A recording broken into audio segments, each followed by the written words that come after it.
But culturally, you versus Jake Paul, like this young YouTuber takes on one of the greatest heavyweight champions that's ever lived. I love that. Sounds good. Hey, Oh everybody, my listen. God. Continue, Are please. you listening to this? If he's willing to do it, that fight would be gigantic. Who knows where I'd be without boxing. So that's why my goal has always been to give everything I can back to this sport and to help others because I love this sport. All that stuff you just said don't mean shit.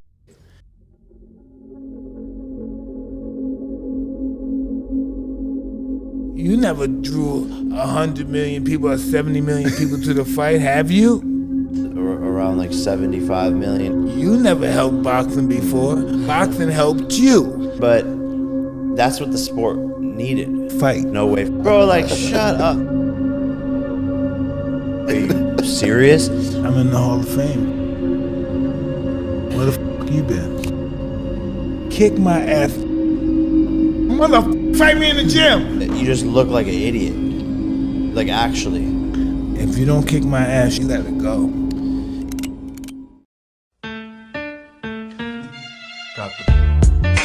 I heard Mike Tyson versus the problem child, Jake Paul. Jake, the problem child, Paul. But Snoop Dogg is singing the hymns. He's trying to get.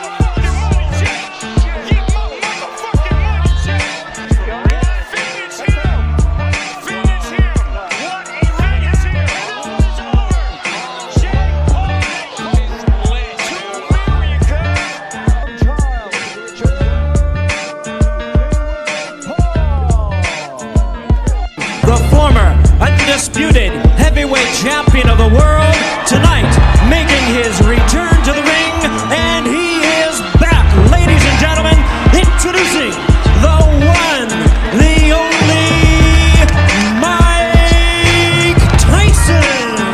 Forward, let's go with a couple of lefts now, a right, a left. He's got him down. Mike Tyson sends Mike Jamison to the mat here in round number. Tyson is doing at this point what I think he should have been doing from the first go.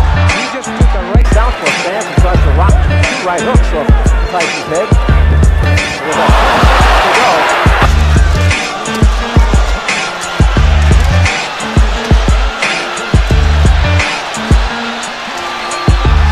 State rules only. Any quit protect yourself at all times. Expect a tough, clean fight. Any questions from McNeely's corner? Any questions from Mr. Tyson's corner? Let's get it on. Those lanes that stop that nonsense because they were starting to butt heads. Oh, Tyson with a left hook, a right uppercut. Down goes McNeely again.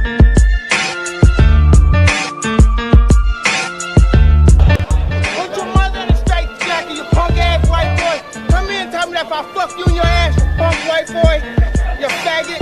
You can't touch me, you're not man enough. I eat your asshole alive, you bitch. Fuck you, you hoe. Come and tell me my face, fuck you, ass for everybody. You bitch, come on, you bitch. You're scared coward. You not man enough to fuck with me. You can't last 2 minutes in my world, bitch. Look at you scared now, you hoe. Scared like a little white pussy. Scared of the real man. I'll fuck you till you love me, faggot.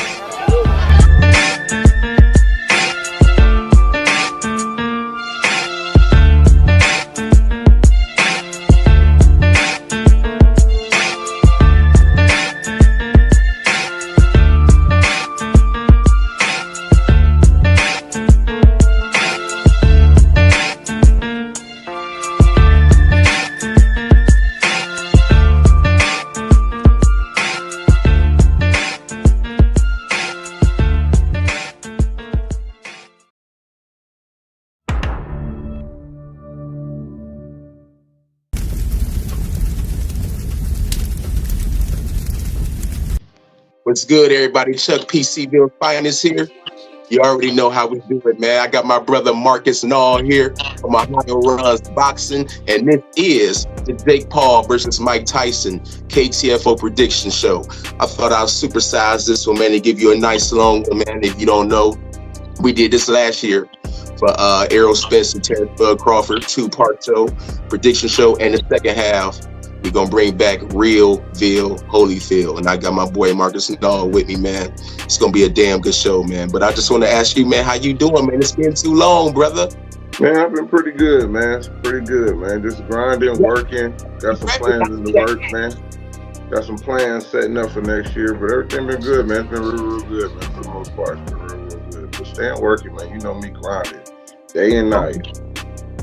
Hey, I see you repping, man. I see the hat, baby. Show them, man. Show them what it is. Know. They love it, man. They love it. They love it. I don't know. I think you saw it on Facebook. That, pictures I have with Blair, Kenny. They see that hat, man. They know from a distance. They know who it is. So it's definitely good to stand out people meet, man. When they see the hat, they know who it is, man. They show love. It's dope. Ohio Runs Boxing, man. I'll never forget when Keith Thurman had showed you love too, man, when he started. Yeah, definitely, man, definitely. Hell yeah. So, Mark, man, here we go, bro. Hey, I remember when we had our prediction show for Mike Tyson and Roy Jones when they fought, man. So, get to a full circle. But I want to ask you, man, we seen Mike Tyson, and they were talking about how he's not in the best of shape. We saw him in a wheelchair. He had all kind of health problems. And, the first thing I want to ask you, Mark, do you think Mike will be up for the fight physically, come November 15th? That's a good question for people who logically is looking at this instead of emotionally looking at this. I don't know, man. I think, to be honest, I think Mike is trying to, people ain't going to believe me, but I think Mike is really pushing not only just to make money in this fight, but I think he's trying to pass the torch to Jake. He likes Jake, bro. I'm going to say this. He likes Jake, bro. He likes Jake. Leading up to, before this even happened, he was always defending Jake in public. He always was talking about Jake, being serious, and he actually liked him. He was one of the first original fighters that we respected in the game that was giving Jake his props. But to go back to your question, I think he's going to push to make it to this fight just for those specific reasons. That's my thing, I think. But I don't think he's physically prepared, if that's what you're asking me. I just don't know, bro. But to be honest, I think I've always felt like fighters should be able to pass the torch in situations. And, fight a younger guy sometimes to pass the torch. Maybe Pacquiao did it. I think Floyd fought, Canelo. He did give opportunities to the young blood. You know what I mean? So, you look at those type of things and appreciate it, man. So it's look like one of those torch, but you still have upsets too. Old school still can get you out of here. You bring up George Foreman, Bernard Hopkins. He done spoiled a lot of young guys' dreams, bruh, in those rings. So, but we'll see when it comes to that physical. To answer your question, that physical, I think.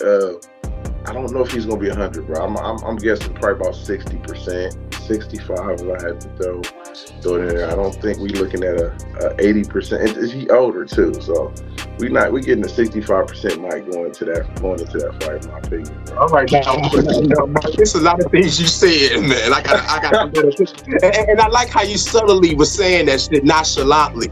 You were saying how Mike Tyson, is the underdog. You know what I'm saying? And, brother, and then you said it's a passing of the torch fight. You don't think that Mike Tyson's going to take the torch and shove it up Jake's ass come November 15th? But I think that's the beautiful thing about it. I think a lot of people do believe Mike can actually do it. I don't think a lot of people that been watching boxing, they don't think that this is a passing of the torch. I do. But I think this is more. Yeah, I do. I don't think a lot of people think this is just a guy that's gonna show Jake. Finally show Jake. You can't mess with a boxer. This is boxing. You can't disrespect it. A lot of people is personally invested in this, man, because they don't like Jake. And I think that's what's so good about it. You know what I mean? It's so good about it. It's like getting the guy that you actually like. that, you know. Now, Mark, let me ask you this, brother. Now, on the flip side, do you think Jake has had enough experience to be in the ring with a Mike Tyson? We know he had the little celebrity fights, you know, and then when he did fight a real boxer, Tommy Fury, he lost, you know. So, I mean, do you think, I think you had the Anderson Silva fight, who did have some kind of experience when it came to boxing, but do you think that Jake has had enough experience to get in there with Mike Tyson and take him out the game? I think he has. And you brought that great point of him losing to a fighter. And Fury ain't the best boxer either. You know what I mean? Let's just keep it a buck. But here's the thing that I took out of that fight: people never seen Jake get his ass beat. That's what I got out of that fight. He might have lost, but they was like, you know, it wasn't what we wanted to see. And on top of that, he was the one that got a knockdown against a boxer. You know, so that was pretty impressive for a guy that was on YouTube his whole damn life, and then, you know, come in and into the ring and start boxing. So I look at the positives too. But to answer your question, I think that's gonna be that's gonna be dang, I done got lost the thought where I was going with that. I done lost the thought. What was the question again?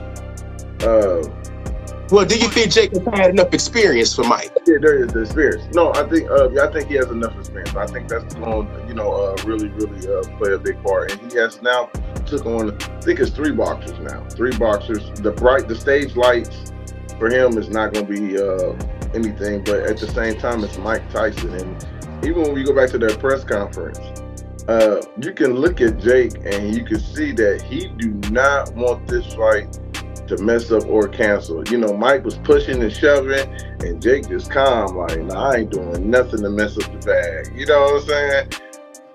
Hey, was it that, or was it that he didn't want to poke the bear, and Mike might flip out on his ass? Yeah, I mean, that's a good one. You can look at it that way. I just looked at it. Now you're gonna push a 60-some-year-old man, and, you know, now he hurt again. Like, I ain't about to. Bro, we ain't about to do that. Come on, Chuck. We ain't about to do that, bro. I ain't about to shove him, and then he fall, and then I'm just not messing up the bag. I'm just putting myself in this situation. That could be the case. That could be the case. I want the hard hitters to listen to this. Listen to how Mark Nall playing Mike. He got Mike on him sounding all brittle and every damn thing. You push the man, he gonna get. Oh my God, Mark. Bruh, But listen, bro, with all that being said, listen, I'm not oblivious to Mike Tyson's career, man. You know, a lot of people, and it's funny when they do this, you know, they keep showing all those old highlights to Mike.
You know, back when he was in his 20s, you know what I'm saying, with the hot top fade, knocking everybody the fuck out. We want to hold on to that mic.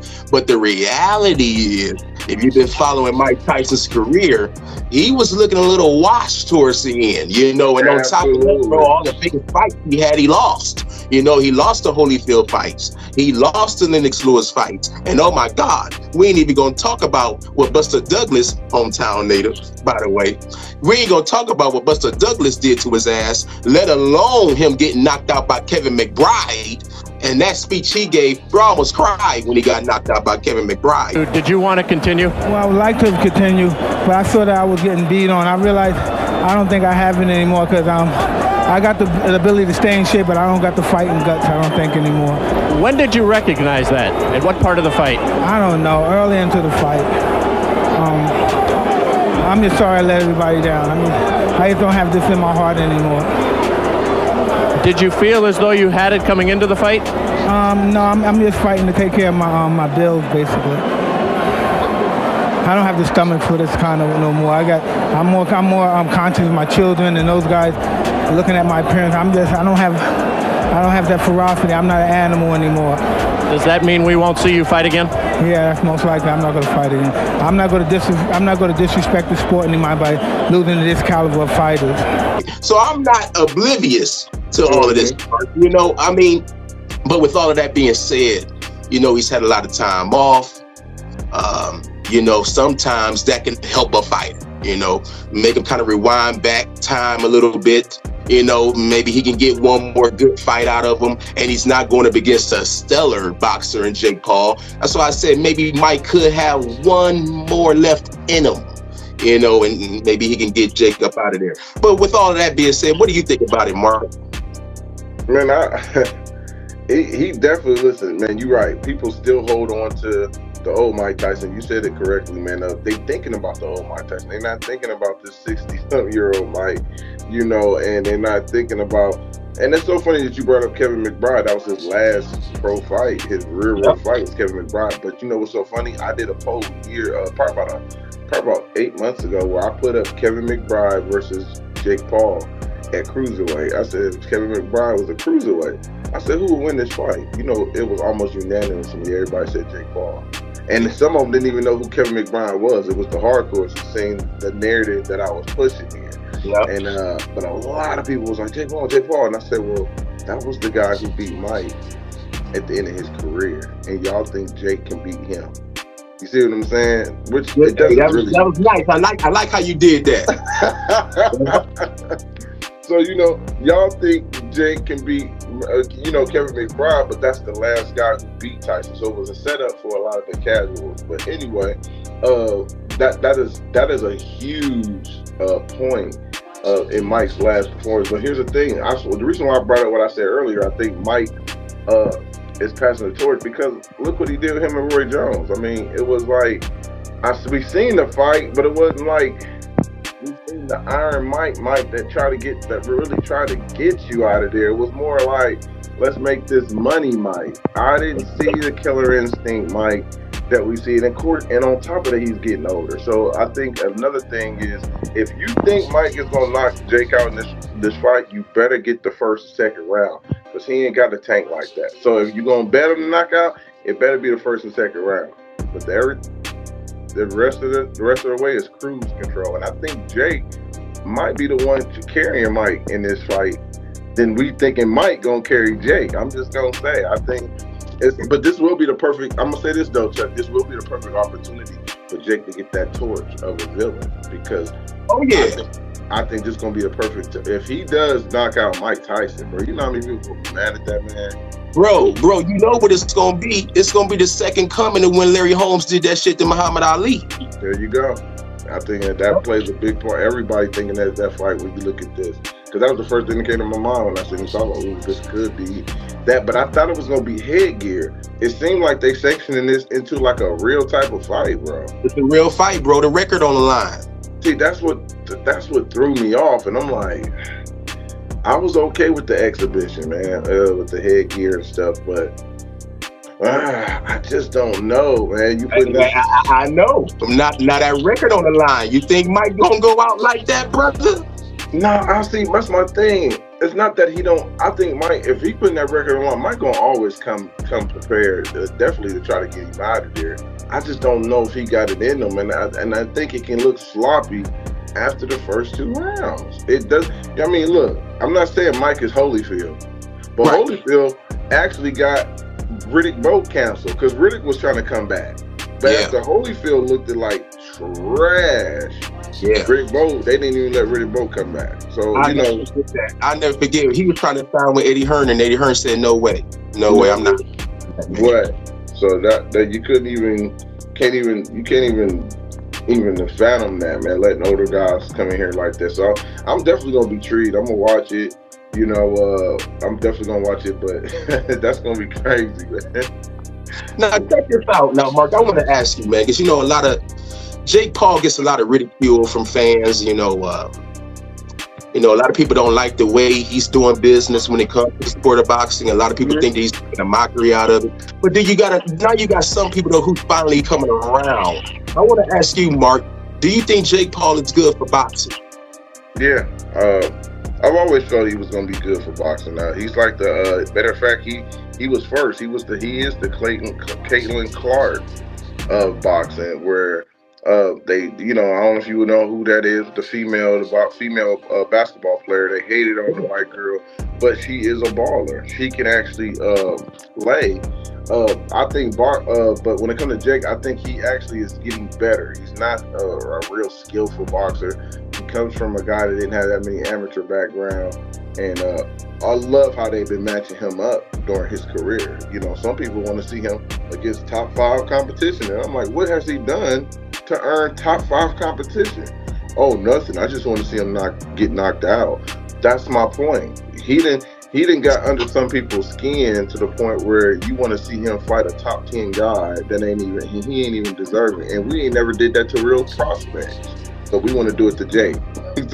so I think, but at the end of the day, to answer your question, I think Jake is good for the sport. He has always he has done what I feel like certain other Ohio fighters who had deep amateur background didn't do when they had the torch. I felt like Broner did it when he came to the city of Cincinnati, brought the fights back, but nobody really wasn't coming back to Ohio and putting on big shows. And it's been a while, but Jake did. Jake came back. He put Charles Conway on the undercard. He put Montana Love on the undercard. Montana got signed by Matchroom because of that. Look what he did for the women's boxing. He did a great job with the women's boxing. Was a part of the biggest woman fighting history, and that was on him, man. Shout out to y'all from Cleveland. That's a Cleveland guy, man. I have a lot of people from Cleveland. Oh, he ain't from my neck of the woods. I said, boy, he came back. He's from the Cleveland area. He ain't got to be from your area, but he came back home and put on shows. And at the end of the day, he helped other fighters eat. Go to gyms. He went to a lot of gyms. So he has done a lot. One thing he didn't do, he didn't come in this sport thinking he was that and this. He humbly was around a lot of fighters and going to get spar, and he's really worked his way up, man, to get the respect from a lot of fighters. And you know what, Mark, what I had liked about him when he had brought that big show to Cleveland, the very first one that he did, I had read that he had went out of his own pocket, bro, and was giving the undercard fighters extra on the purse, giving the women extra on the purse. I was like, man, that's what's up, especially for the women, because the women don't really get paid all like that in boxing. Yeah, absolutely. That was a big character, man, of him. We always, you always run across, you always think about people like him. You just don't see that where cats get crazy purses or they have crazy money and they don't share it around people that's among them. And it's just like, what in the world? Greed is crazy in America, man. So it's like the more money somebody got, the less they give to other people or give out. It's crazy to me. But you got people like Jake, people like Peyton Manning in football who take pay cuts, for his team to get their money. You don't really see that in a lot of different sports, man. So shout out to those guys. That's a fact, man. And the P in Chuck P don't stand for preacher, but I do want to say, the guy has said sometimes I would give you a blessing to see if you will be a blessing unto others. You know what I mean? So Jake Paul, that was very, very humble of him, very, very noble of him to do that for those fighters, and especially, like I said, the women, man, because they put in the work too, man. They put in the work too, like the men, but they damn sure don't get paid like. So big up to Jake. Now, here's the thing, though, bro. Prediction time.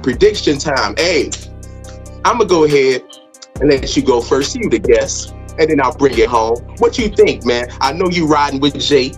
How you think it's going to go down, though? Man, but this is crazy. I actually think this is going to be from Ohio bias. I think this is a great way for Mike. His first loss came to an Ohioan and Buster Douglas in than he in his last fight in the ring with Whoa!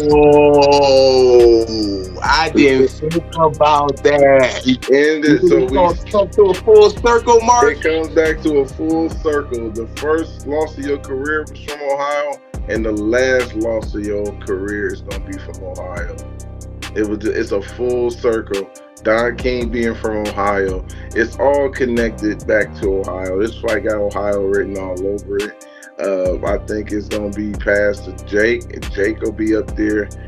He gonna get the torch passed where he's like another Canelo type way, man. But I think I got Jake winning. My thing is, I'm gonna keep it real. I think Jake can win by knockout, and I think he can get knocked out by Mike. I just don't know if Mike still got that power to carry in a couple rounds. If he get on, it's gonna be early.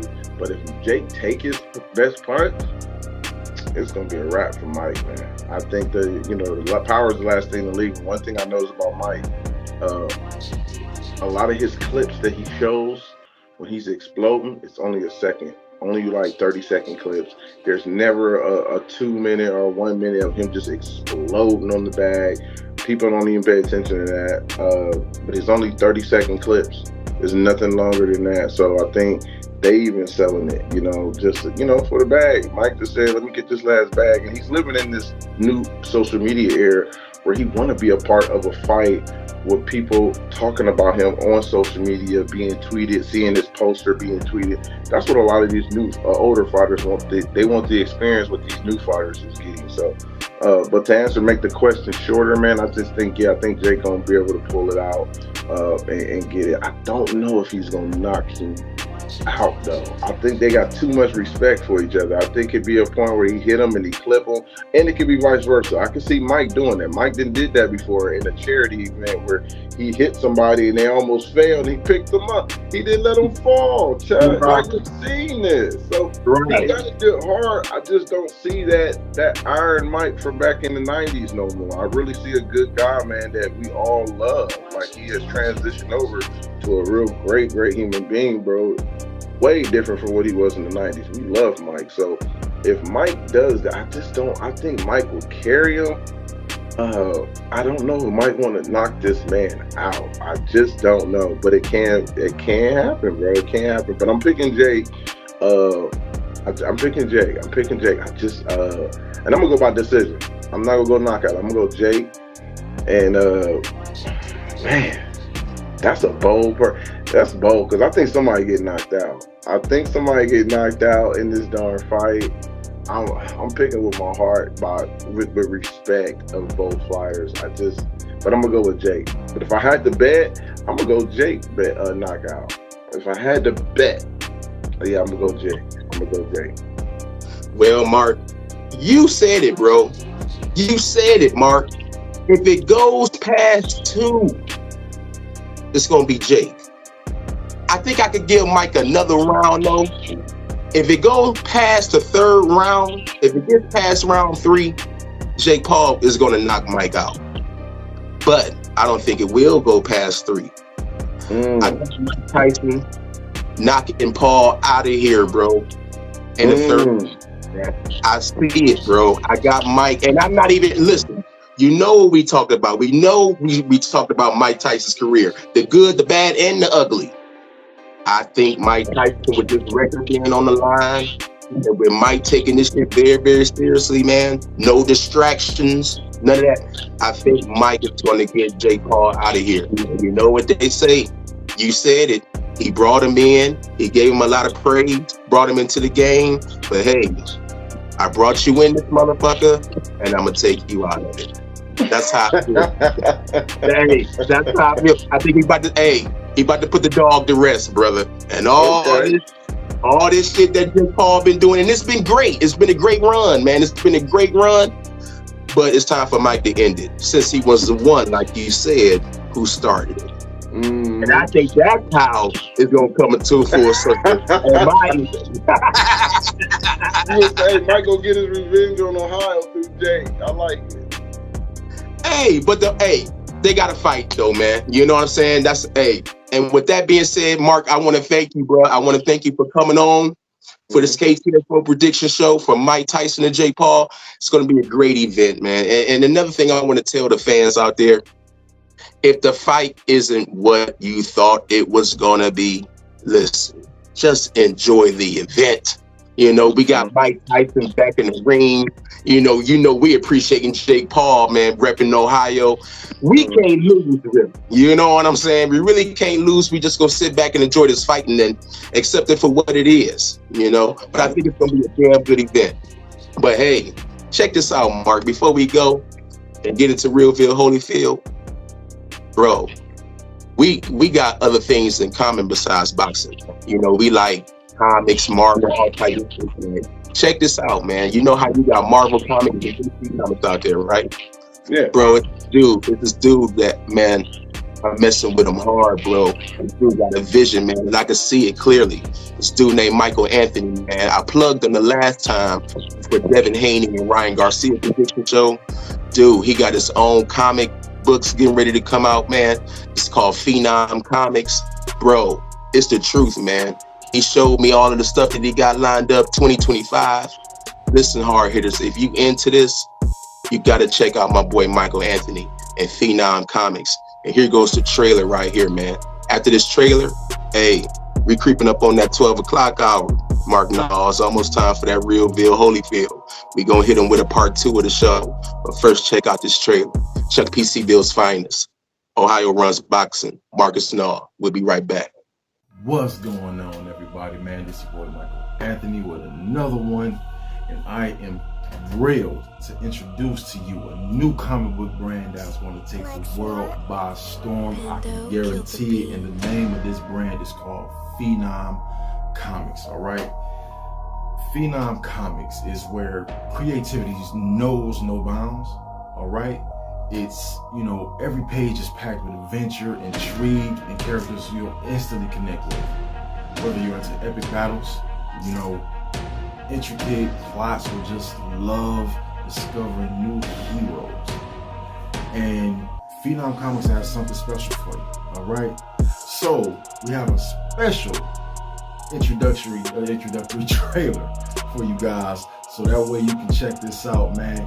And look out, check out the channel. Do not hesitate whatsoever. If you, again, are in a love of comics, this will be something definitely for you. But I'm not going to hold you longer than I have to. So without further ado,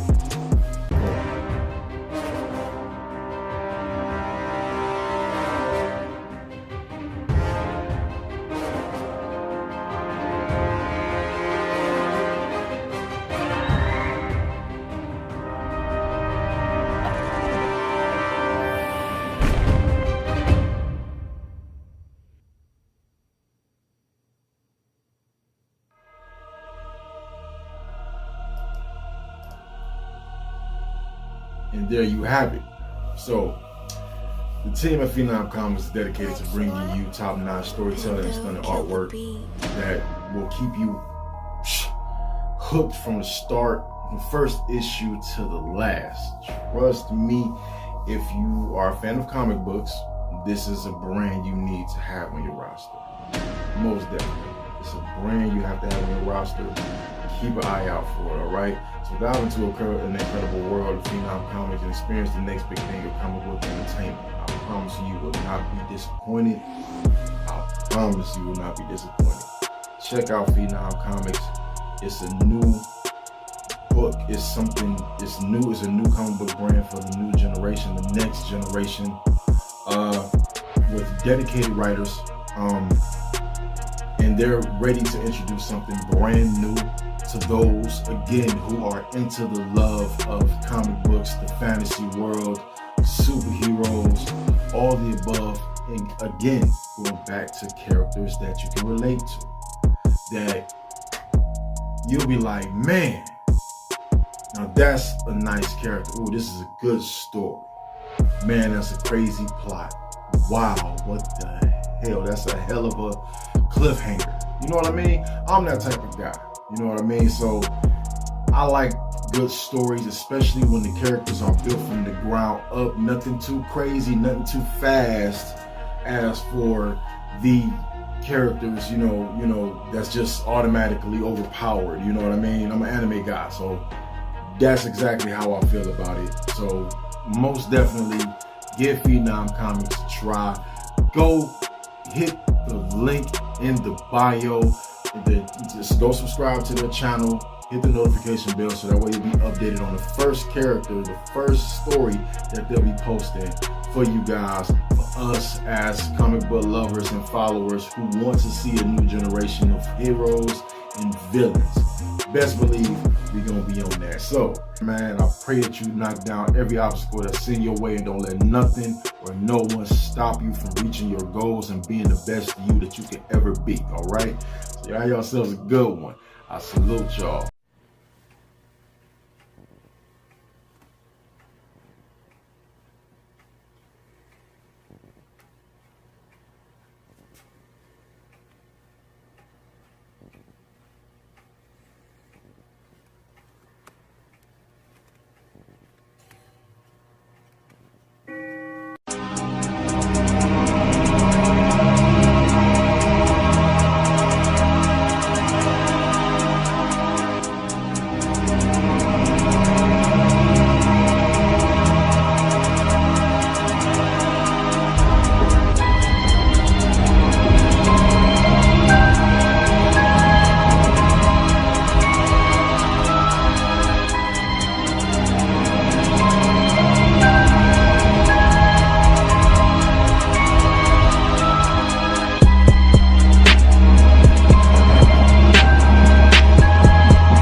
All right, hard hitters.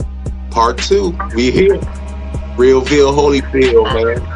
Chuck PC-Ville's finest. Got my brother with me, Ohio Runs Boxing Markets, Nall in the building. Hey, Mark, before we get started, what you think of that trailer, man? That trailer was hot, wasn't it? Man, dope, man. That's dope. I'm definitely gonna give me a copy myself, man. I want to support that guy. So. Hell yeah, the Phenom Comics, man. That shit gonna be on point, man. Check out Michael Anthony, man. And also check out Michael Anthony's The Red Curtain YouTube channel, man. I'm gonna have both links at the bottom in the description, so check them out. But hey, man, Realville, Holyfield, man. Hey, this is gonna be an Ohio edition. A Realville, Holyfield, and I got the encyclopedia with me when it comes to all these Ohio fighters. He knowing everything about them. So I got to go to Marcus Nall, and I got to ask him some questions when it comes to our hometown fighters, man. The first thing I want to ask, man, there was a little buzz behind Charles Conwell lately, and they were talking about him potentially fighting Boots Ennis. Now, I saw what you had put out on Twitter, I believe. I don't know if you had put it out or somebody had put out your post on Twitter. And it was saying how Charles Conwell had got a low ball offer. Now, I know you know more about the situation. Do you mind shedding a little light on this shit for the hard hitters, Mark? How did this shit go down, man? Do you know exactly what was offered to Charles Conwell? Oh, yeah, absolutely. Absolutely. He was offered $300K to fight. What? Yeah, this is exclusive on there, man. I really didn't talk about the offer, but we knew eventually it was gonna get out. But yeah, it was $300K. Really 4, but after if he fought on Matchroom, they was gonna take $100K. So that was gonna be $300K because he's fighting on another network.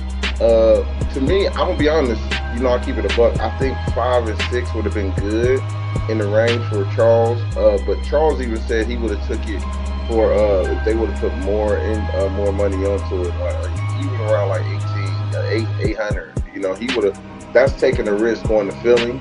He has no problem with that, and I think some people were actually trying to say that Charles was turning it down because they had sparring that happened years ago, and they said Boots got off on Charles a little bit in the sparring, so that's one of the reasons why he felt like that 300 was a low ball offer. And I'm hearing all that, man, but Charles didn't say that. Charles said he would definitely. I'm the only one that really talked to Charles about the situation. Nobody else didn't. because Charles don't do a lot of social media no more like he used to. You know what I'm saying? He's focused on fighting and just being with his family. So we had a good conversation, but he knows. He said he feel like it's gonna be him and Boots anyway. He said he would have took the fight, but he got better opportunities lined up where Turkey is promised him a fight in February. He about to have a fight coming up now, and then he gonna have a big fight in February. So when you got Turkish dude telling you he about to give you that bag for a fight, bro, you can just take your time, baby. You know what I'm saying? You have 154. Take your time, because I'm pretty sure Eddie ain't gonna offer what the Turkish dude will offer. Hey, yeah, and shout out to Turkey Ali Sheik, man, because he is saving boxing. You know what I'm saying? and you know what? You're right, because I don't know if this is true, but I heard that Charles Conwell said that he would have fought Virgil because they were offering damn near double for him to fight Virgil Ortiz. Yeah, but just 2 times more. He just said he could get 2 times more. And with Virgil, and pretty much I think he can. Yeah. And that's the reason why he's saying that. And I don't think he would have been saying that if Eddie or La Hoya was giving him the purse offer, because I don't think their purse offer would have been as big as Boots. I'm just gonna be honest. I think it would have been around the 400 to 500K, right in that area. But if Turkey Al-Ashi is doing it and he's invested in both of those guys and want to see that fight, you're looking at $2 million or $3 million. Just for that fight. He's going to and some people might not like it, might be overpaying certain fighters, but shoot, let me be a fighter to get overpaid. I don't care what nobody else say. Give me that bread. So I'm gonna take it, and I think that's what Charles is. Hey Mark, it's all about what you negotiate, bro. Absolutely. So you can't be mad at that. So I think Charles in a good position for that Turkey fight that's trying to set him up for February. So and I think him and Boots are going to be on the collision course. So I tell people, even if they want to say, and this is for all the guys from Philly who want to say, oh, that's a duck. He's scared, whatever. We'll take that. I don't have no problem with putting him in the duck box. I had to do the same thing with Sean Porter. When Sean didn't have a belt no more and Earl Spence was the IBF champion, Spence wanted to fight Sean. Sean didn't take that fight. Sean was put in the duck box, right? But as soon as he got a belt, where did he go? He went right back. He spun the block and went right back on pay-per-view and got way more than what he was going to get if he fought him that first time when he didn't have his belt. It's all about putting yourself in a good position. Yes, they're going to be called ducks, but you better spin the block and come back to that situation. That's when you're going to be judged, because look at Sugar Ray Leonard. Sugar Ray fought a lot of dogs, but we still going to hold him for that Aaron Pryor fight that he never We still hold him to that fight. Till this day, we talk about the Aaron Pryor fight. He fought a lot of good fighters, but he did not fight Aaron, and we're going to always throw that up. So some of these guys are in good positions. When they spin the block, they put they bet on themselves and put themselves in better positions. And I think that's what Charles did. And and it's good to hear that Charles Conwell could be part of that Turkey Ali Sheik sweepstakes. I'm sure hoping that he can go out there and get that big bag from Turkey. And Charles Conwell is a dog, man. He's a dog. I'm going to tell you, if he was to fight Boots, bro, hey, I got it 50-50, man. I know people going to go with Boots, especially since they heard the sparring session that they had or whatnot. Man, I still got it 50-50. And this is not even coming from an Ohio bias. Charles Conwell is a dog, and I want all the hard hitters out there to do their homework and check him out, man. But I also wanted to ask you about Big Baby Anderson, man. I wanted to ask you about Big Baby. Have you heard anything from him or the camp, man? How is he doing after that loss to Bacoli? No, I think he's starting to come back to reality and realize how stupid his game plan was against him, and I think that's the most important thing. He's humble. I think, to be honest, I think he won more fans over by his honest opinion in the post-fight interview. I think a lot of people love that honesty. That's how you take a loss, man. You don't really blame nobody. You say, hey, man, I did some wrong things, and it is what it is. But for the most part, I love what he said, and I love where his mental is at. So now we got to see if that's going to tap in with the physical. And I think Bob Arum is the perfect guy to get him right back into the win column and build his confidence back up. Oh, yeah. And we know Top Rank is the best when it comes to matchmaking. You know, so they have Big Baby Anderson together, man. He's young, man. He could bounce back. You want to know what's crazy though, Mark, man? Like, bro, you know, I follow everybody, and I really follow a lot of people across the pond, you know, in the UK and everything like that. And I used to hear all of these horror stories about Bakoli, bro. I used to hear how he was having people like Usyk run out the ring. And, dude, he was just, bro, he was destroying everybody he was going up against in sparring. We've heard you say that you stopped Daniel Dubois and Usyk in sparring. Can you elaborate on that? They never come back to say that I'm lying because they know it's the truth. And because, you know, when you go to spar someone in the gym, so you're not allowed to record it, because if I was allowed, I was going to pause the video. And I'm happy because nobody can, you know, say that I'm lying, so it's true. And I don't lie because I need a fight. You know, I want a big fight. They're avoiding me now. They know reason why. So I should tell people why they're avoiding me, because they know what happened in the gym. So now they're avoiding me. And now people see that I'm telling the truth.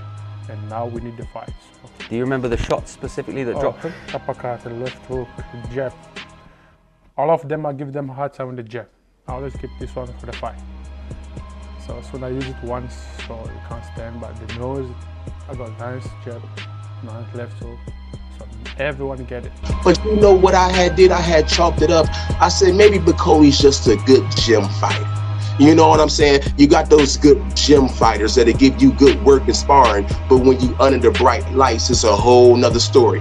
You got these good gym fighters out there, and I just thought that's what Martin Bakoli was. But bro, seeing him in there with Big Baby Anderson, seeing the size difference and the power that he had behind the shot, man. I said, dude, Bakoli is a beast, bro. He is a contender in the heavyweight division. But with all of that being said, I want to give a big shout out to Big Baby Anderson. You know, we had spoke way before the fight. You know, we kind of knew that the camp really wasn't up to par. You know, right. We had some great sources when it came to that. Yeah. Yes, we did. Yes, we did. I should have took my ass straight to DraftKings after I heard that. But I just give a big shout out to Big Baby, because like you said, man, him being humble in the loss, him keeping it real. I think that sets up for a bright future for Big Baby. And on top of that, man, you know, he just had a kid, man. He got a lot to fight for, you know, and I know he doesn't want his baby girl seeing him go out like that for his last fight. So I know he's gonna come back and bounce back pretty soon. A big shout out to you, Big Baby Anderson. Hey, you know what? And to say this, double back on Big Baby on this. He also ended the questions, in my opinion, for him saying that he really want to be a part of a fighter. People used to have this question about him. When he got knocked down the first time, the boy went back in the kitchen and he fought. He did not look like he was just there for a check. After he went down, he really tried to compete, which he didn't fight smart. And I think Bakoli can be beat. You know, he has been beaten again, but Michael Hunter beat him, but he was kind of hurt in the arm. But Michael just didn't stand in front of Bakoli. He got slow feet. He's a big guy. But another reason I thought I got out of that fight too. What I got out of that fight, we should have a different weight class for bigger heavyweights. We should have super heavyweight. How is it that you can be 280 and I'm 240 and that's 40-pound difference? And we talk about weight differences, weight classes for a reason. There should be a super heavyweight, man, because that is crazy. Tyson Fury too. Them guys are weighing up 300 pounds, bro. It's crazy in the heavyweight division. And I'm gonna be honest, Jared Anderson didn't even look like he was phasing Bakoli when he hit him, bro. He ate everything. Well, he couldn't hurt him at all. So with that being said, you think that they should probably have like a super heavyweight division? A whole nother division for those guys that's giants like that. You know what I mean? But we have to look at the stables and see how many guys are in that class as well. So I'm being realistic. I get it. If we only got 5 guys that weigh 300, then we can't really make a division. Right. Like that. You get me? So I get it. You just gonna have to deal with these Prince Go-Rolls You know what I'm Yeah, saying? he lying. You know, that's what you just gonna have to deal with. I mean, look how many Sebastian Fedoras we got. We don't have that many Sebastian Fedoras. They Hey, don't I come know we every only day. got one at 154. That's for That's sure. it. So we only got one Prince Goro at 154 that you got to get monitored. I like using Prince Goro. So that's how I look at it, man. Hell yeah. Hey, I wanted to ask you about Tiger Johnson. I did the interview with him before his fight June 8th on Puerto Rican Day. Mm-hmm. Mediocre performance. He got the job done. He got the win. Mm-hmm. But I want to ask you, do you think Tiger Johnson has the potential of being a world-class fighter? Because at the end of the day, he's looking good. He's getting the wins. But is he gravitating to the fans? You know what I'm saying? Because that's a great question. I think it's great. No, it's a great question, and I think great question. I love how you break that down because it's a mix between. You got people that really love him, then you got some that be like, I don't know if he got it. Like he's winning, but he's not getting that. Ooh, that's a bad boy type of effect. What I think, to me, I think Tiger's an Olympian, a great fighter. He's a good fighter that could potentially be great.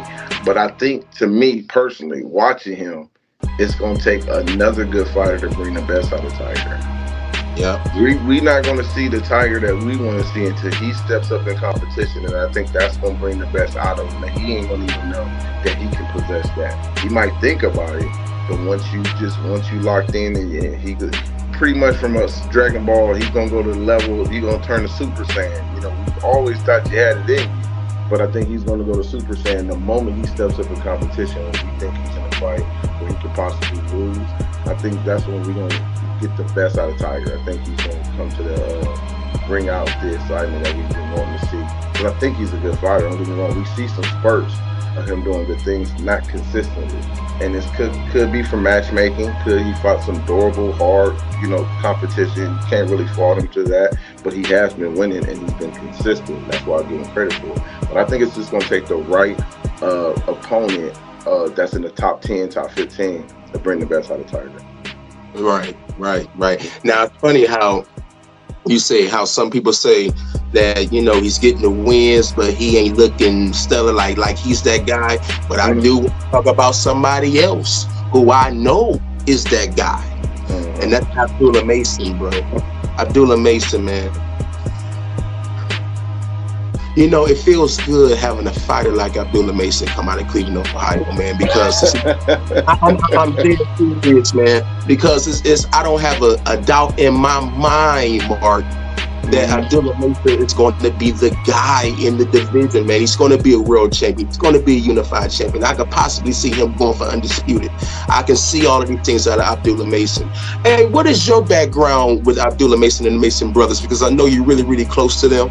And how do you think Abdullah Mason would do in the sport of boxing? Do you think that he would reach the potential that we all think that he has?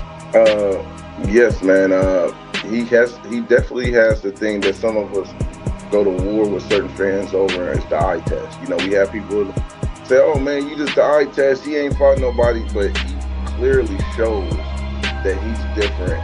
Fighting same guys, common opponent with Duke Reagan, who's a silver medalist. He demolished his opponent within damn near 3 rounds. I think it was 3 rounds. He got him out of there. It was just crazy. But Abdullah, been knowing Abdullah and them since he was young, man. All the way back to the amateurs, man. Him and his brothers. So I've seen every one of them become pro, which was dope. And I seen how their father just kept them all together, focused as one, not teaching them individually, always teaching them unity. And sometimes it's hard to get Abdullah just by himself to do an interview because his brothers is right behind him. You're talking to Abdullah, but all 4 of them is right behind each other, man. And I think that's a dope concept of how his father is bringing them all up, man. It's not we know who the best brother is. They know who the best brother is. But when he wins, we win. You know what I mean? And that's a great mindset to have. And I've been telling you this for the longest too. You're so crazy. When we first met, I was telling you about your backyard. I was telling you about these fighters that was in the backyard when you talk. because my whole purpose of bringing up Ohio Run Boxing and talking about our state was to get guys like you who love the sport and bring more awareness that we had what other people had in other states. Like, we got it here. We just, it's just the right opportunity. We had the Montana that brought the show back. I was talking about Montana before he got the opportunity. I was talking about these guys before they got to the big stage, Jared. So we actually, that's why I do give a pat on my back for is the brand of talking about talent that no one really talks about that we actually have. And Abdullah is one of them. So, everybody, when they look his name up and type stuff, USC Ohio Run Boxing connected to it from when he was an amateur. So, you know what I mean? So it's definitely good to see that. And Cleveland, he's going to be the next world champion. I think Charles Conwell falls right behind him. Then we got Tiger. But y'all last champion before that was Mickey Bay. Mickey Bay was the last Cleveland, Ohio world champion. And if as rich as y'all history is, y'all got a big gap. I think after Mickey Bay, it goes like 1960, the last champion, bro. So that's crazy. That is crazy, bro. Yeah, as rich as the Cleveland history is in boxing, it goes to show you it ain't that easy to become world champion either. It's really not as people think it is, you know what I mean? So, but to answer your question, Abdullah is definitely him and his dad, his family, bro, I'm real close to them. We did a co-pro promotion together in Cleveland, and their last event with his brothers, his baby brother, turning pro. So that was dope, man. And just seeing my brand connected to the Mason brothers on the back as they're in the weigh-in, bro, it was just dope, man, to see all that come together. So it's definitely dope. I heard that Abdullah Mason could be bringing the show home to Cleveland, Ohio early quarter next year. I'm definitely going to be there, bro. And I know your face is going to be in the place, man. We're going to chop it up, man, and celebrate and appreciate this young lion and Abdullah Mason, man, because he will be a world champion, and that is a Chuck P guarantee. Mark, I want to thank you, bro. I want to thank you for all that you do when it comes to Ohio boxing. Nobody is shedding a light on the state like you are when it comes to the sport, man. And I humbly want to thank you for doing everything that you're doing, man. On top of you giving me a lot of your time today, man. You didn't have to do that, man. I appreciate it, man. And kudos to you, bro. I got to give you your flowers, bro, while you're in, man. I got to tell you, man, I appreciate everything that you do. I appreciate it, man. I appreciate it. Yep. Hey, with all that being said, hard hitters, it was another edition of Realville Holyfield. I had to bring it back. It's the most controversial show I've ever done on YouTube. But I had to bring it back for y'all, man, and I was glad to have my brother Marcus Nall on with me. Man, we got a lot to look forward to, y'all. We got Tyson Fury and Alexander Usyk. That'll be coming up in the rematch. So look out for the KTFO prediction show for that and the after party show. Mark, you got anything lined up that you want to let the people know about before we get out of here? Well, I got some things lined up. I can't talk about it publicly. It's a good thing, though, man. And it's going to be prepared for next year, going into next year. But other than that, I've been laid back, man. I'm laying back and just enjoying the moment right now. You can follow me on Ohio Run Boxing, IG. I'm Twitter, but I got to get back active on Twitter because everybody's on Twitter. So I got to get back active on Twitter the same. Facebook, you can find me on Marcus Nall, Facebook, and Ohio Run Boxing. I had to open up another page on that one. And but that's it right now, man. That's what I got going on. Just been laid back. So I got some things in my sleeve. But that's what it is, man. Hey, y'all, this been Realville Holyfield. On behalf of my brother Marcus Nall, I'm Chuck P. C-Ville's finest. But to you haters, call me your highness. Hey, Mark, who run boxing? Ohio, baby. Salute to you, bro. We up out of here.